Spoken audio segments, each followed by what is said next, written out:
Back to my channel today, we're going to be talking about Nicolas Jackson, about the fact that this guy is so underrated and he is integral to everything good about Chelsea this season. I did a video last season titled The Truth About Nicolas Jackson, go check it out. I spoke about the fact that he'd had a really good season and he was actually a lot better than people realise. And what I noticed last season, everyone was going on about they need even Tony, they need Osimhen or Nkunku to come fit, and they linked them to absolutely every striker around the globe because everyone said Nicolas Jackson isn't good enough. And I think it got quite lazy towards the end of the season. Everyone spoke about the fact that, oh, he's a donkey, he can't finish. And yes, at times, he did really lack that cutting edge, that final kind of moment where he looked like, had he got any conviction? Whereas this season, he started so well. So I thought let's have a little dive into the start this season and discuss how far and how well he could actually go. So for starters, we're going to just rubbish the claims that he's not good enough in front of goal and he's not clinical enough. Let's get the XG stats up. So, XG, he's expected to score 3.53 goals. He scored 4. So he's already outperforming what's expected. So that just shows you already something that we speak about all the time with strikers. A lot of people like to discuss the fact that they're not clinical enough.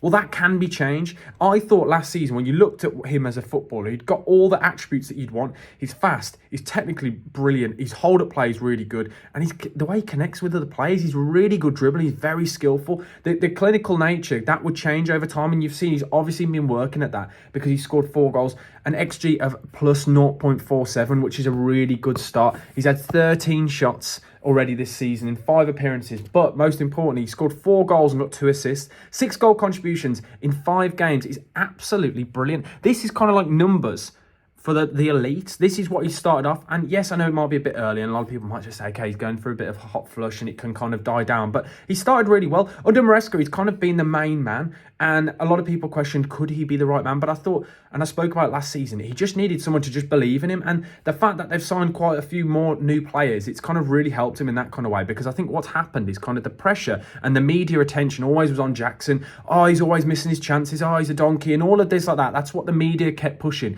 It's kind of shifted. We're talking about other players and we're kind of discussing, are these players up to the standard? Like Sancho, João Felix, players like that have kind of getting the pressure on them now. So like Nicolas Jackson can go about his business, and the only person who's really calling him out is John Obi Mikel, but we don't need to get into that because that's just a really weird dilemma and a really weird situation that's going on. I don't really understand what John Obi Mikel's trying to do here, but he started really well, and what I really like about him is the fact that he's connecting so well with Cole Palmer, and that's, I think, the biggest thing for Chelsea this season, because a lot of people spoke, including myself. I wasn't a fan of Maresca. I'm a West Bromwich Albion fan, so I saw a lot of Maresca in the Championship last season. I didn't think he's great, and what I spoke about quite often is the fact that he only ever had one plan. It was always one plan, and he never changed from that. And towards the end of the season, Leicester really struggled. But what I like is the fact that he's kind of shown different plans, which no one really expected. And they've been playing a 4-2-3-1 the majority of this season. What I really like is Palmer in that free role, and then he kind of overloads on either side, and then you've got Pedro Neto or Jadon Sancho, and then Madueke on the other side, and he's really connecting really well with all of them, and that's what I really like, and I think that's just something that goes really under the radar. This guy could easily help Chelsea progress on, and what has gone under the radar is Chelsea as a whole. I think they've got off to an absolutely flying start this season in the Premier League. I'll get the Premier League table up now as I'm talking, but I look at it and I just think it's absolutely brilliant. The thing is, a lot of people kind of spoke about them, and I think the weird thing is with Chelsea, there's a lot of unknowns, and they weren't very stable last year. And towards the end, yes, Pochettino sorted it out right at the end, and then he got the sack.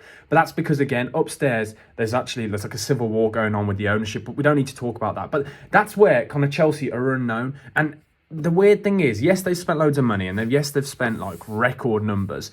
But when we talk about what's expected for Chelsea, no one knows, and that's a really, I think it's a bit of a negative in one side, but I think it's a really positive for the players, massive positive for the players and the manager, because they can go about their business under the radar, and expectations will change and context will change as the season goes on. But before the start of the season, everyone had them all over the place. Some people had them bottom half, some people had them 10th, some people had them in the top 4. It was just all over the place. So I think that's kind of helped these kind of players, and Maresca and Nicolas Jackson, go about their business, and they've started really well. They're 5th in the league so far, 10 points, 3 wins, 1 draw, 1 loss, and that loss came against Manchester City. And in that game, to be honest, I thought they showed moments and glimpses of, like, it looked like they were actually trying to do something. You could kind of see what they were trying to do, because I think the biggest thing with Pochettino last season when we spoke about them is they didn't really have an identity, whereas this season we can kind of understand what they're trying to do, and the way they dismantled that Wolves performance, and it was kind of Taylor opposites, where the first half they were dreadful and Cunha was running riot against them, and I think they went into the half time, I think they might have been 1 down, or they might just equalise just before half time,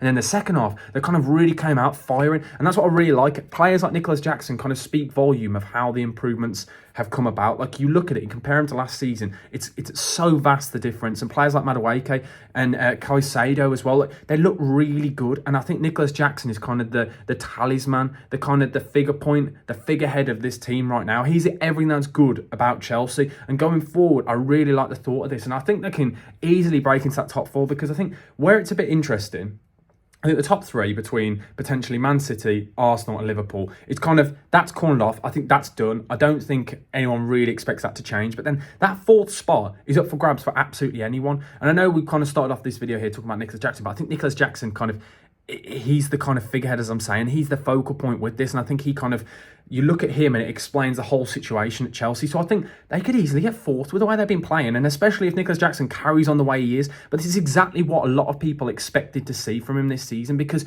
he's shown glimpses. And I think, again, what I find really weird, and what I found really weird with the kind of the narrative and the way the media kind of like to push it, but because I think Chelsea was such a circus last season, so many people really like to kind of use him as the example to discuss and talk about. But you looked at it as a whole, and look at the way Darwin Núñez kind of gets spoken about. Darwin Núñez cost double the amount Nicolas Jackson did.